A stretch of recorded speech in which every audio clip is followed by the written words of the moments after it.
ప్రస్తుతం కానీ భవిష్యత్తులో ఏదో ఒకటి సంఘటన జరిగినప్పుడల్లా ఇది బ్రహ్మం గారు ముందే చెప్పారు అని చెప్తుంటారు. ఇలా జరుగుతుందని బ్రహ్మం గారు చెప్పారు కాబట్టి ఇలా జరిగిందని చెప్తారు. నిజంగా బ్రహ్మేంద్ర స్వామి గారు భవిష్యవాణి చెప్పేవారా? అతను చెప్పినవన్నీ నిజం అయ్యాయా? ఇవి తెలుసుకోవాలంటే ఈ వీడియో మీరు చివరి వరకు చూడగలరు. ఆంధ్రప్రదేశ్లోని కడప ప్రాంతంలో జీవించిన ఆయన తన ఆధ్యాత్మిక జ్ఞానం మరియు కాలజ్ఞానం అనే భవిష్యత్తు ప్రవచనాల వల్ల ప్రసిద్ధి చెందారు. వీర బ్రహ్మేంద్ర స్వామి గారు సమానత్వం, భక్తి, మంచి జీవనం గురించి ప్రజలకు బోధించారు. ఆయన చెప్పిన అనేక విషయాలు కాలక్రమంలో నిజమయ్యాయని భక్తులు నమ్ముతారు. ఆయన సమాధి ఉన్న బ్రహ్మం గారి మఠం ప్రస్తుతం ప్రముఖ పుణ్యక్షేత్రంగా ఉంది. పోతులూరి వీర బ్రహ్మేంద్ర స్వామి. ఆయనకు సంబంధించిన భవిష్యవాణుల గురించి తెలుగు రాష్ట్రాల్లో చాలా విశ్వాసం ఉంది. ఆయన భవిష్యత్తు ఎలా చెప్పేవారని ప్రజలు నమ్ముతారు. ఇది రెండు కోణాల్లో చూడాలి. ఒకటి ఆధ్యాత్మిక విశ్వాసం ప్రకారం, భక్తుల నమ్మకం ప్రకారం ఆయనకు దైవజ్ఞానం, యోగశక్తి, తపస్సు వల్ల భవిష్యత్తు దర్శనం కలిగిందని భావిస్తారు. అందుకే కాలం ముందే జరిగే విషయాలు చెప్పారు అంటారు. చారిత్రక తార్కిక కోణం. చాలామంది పరిశోధకుల అభిప్రాయం ప్రకారం సమాజ పరిస్థితుల్లో గమనించి భవిష్యత్తు అంచనా వేసి ఉండవచ్చు. కొన్ని వాక్యాలు సాధారణంగా ఉండటంతో తరువాత జరిగిన సంఘటనలకు ప్రజలు అన్వయిస్తారు. కాలక్రమేణా అసలు రచనలకు మరిన్ని కథలు జత కలిసే అవకాశం ఉంటుంది. కాలజ్ఞానం అంటే కాలజ్ఞానం అనే గ్రంథంలో భవిష్యత్తు విషయాలు ఉన్నాయని చెబుతారు. కానీ అందుబాటులో ఉన్న ప్రతులన్నీ ఒకేలా ఉండవు. నిజంగా భవిష్యత్తు చూశారా? దీనికి శాస్త్రీయంగా నిర్ధారిత సాక్ష్యం లేదు. ఇది ప్రధానంగా విశ్వాసం, సంప్రదాయం, భక్తి పరిధిలోనే ఉంటుంది. సింపుల్గా చెప్పాలంటే ఆయన ముందే చెప్పారని ప్రజలు నమ్ముతారు. పోతులూరి వీర బ్రహ్మేంద్ర స్వామి గురించి ప్రజల్లో ఎక్కువగా చెప్పుకునే విషయం కాలజ్ఞానం. ఇది భక్తి, జానపద విశ్వాసం, ప్రాంతీయ సాంప్రదాయం కలిగిన అంశం. చారిత్రకంగా అన్ని వాక్యాలు ధృవీకరించబడలేదు.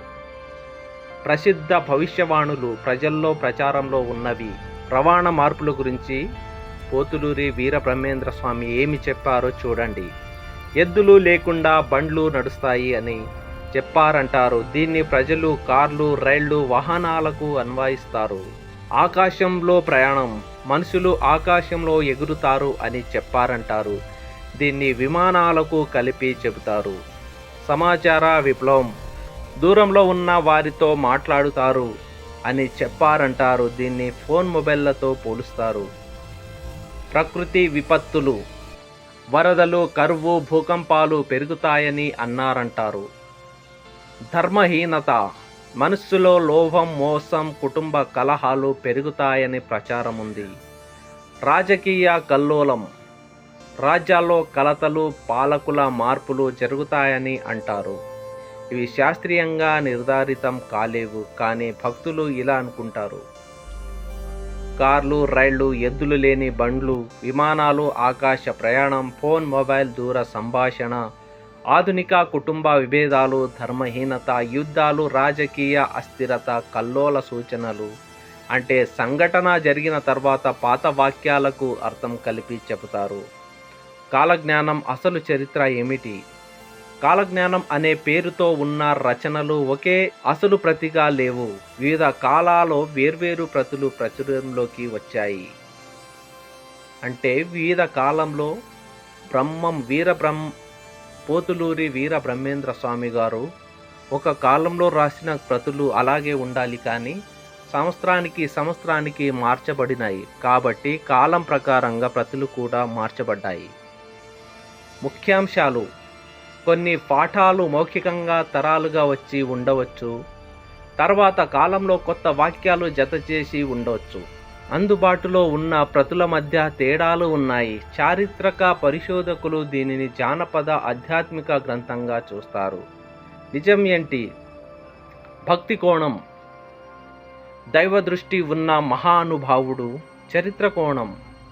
కాలానుగుణంగా పెరిగిన జానపద సంప్రదాయం, శాస్త్రీయ కోణం, నిర్ధారిత ఆధారాలు తక్కువ. మీకు ఆసక్తికరమైన విషయం, తెలుగు ప్రాంతాల్లో చాలామంది ఇప్పటికీ ఏ పెద్ద సంఘటన జరిగినా ఇది బ్రహ్మం గారు ముందే చెప్పారు అంటారు. కానీ అక్కడ బ్రహ్మం గారు రచించిన ప్రతులలో ఆ సంఘటన గురించి అసలే ఉండదు అని శాస్త్రవేత్తలు అంటారు. అంటే ఇక్కడ నిజం, అపోహలు రెండింటి మధ్య చూద్దాం తేడా. అపోహ: బ్రహ్మం గారు చెప్పిన ప్రతి మాట పుస్తకంలో యథాతథంగా ఉంది. ఇది అపోహ. అంటే నిజమేంటో చూద్దాం. అందుబాటులో ఉన్న కాలజ్ఞానం ప్రతులు ఒక్కటిగా లేవు. ప్రాంతానికో కాలానికో వేరు వేరు వెర్షన్లు ఉన్నాయి, వేరు వేరు కాలాల్లో రచించబడ్డాయి. అంటే వీరబ్రహ్మేంద్ర స్వామి గారు రచించిన గ్రంథం ఒకటే ఉండాలి, ఒకే కాలంలో రచించబడి ఉండాలి, లేదు. అపోహ ఇంకోటి: అన్ని భవిష్యవాణులు శాస్త్రీయంగా నిజమయ్యాయి. అపోహ మాత్రమే ఇది. నిజం ఏంటో చూడండి. చాలా వాక్యాలు సాధారణంగా సంకేతాత్మకంగా ఉంటాయి. తర్వాత జరిగిన సంఘటనలకు ప్రజలు వాటిని అన్వయిస్తారు.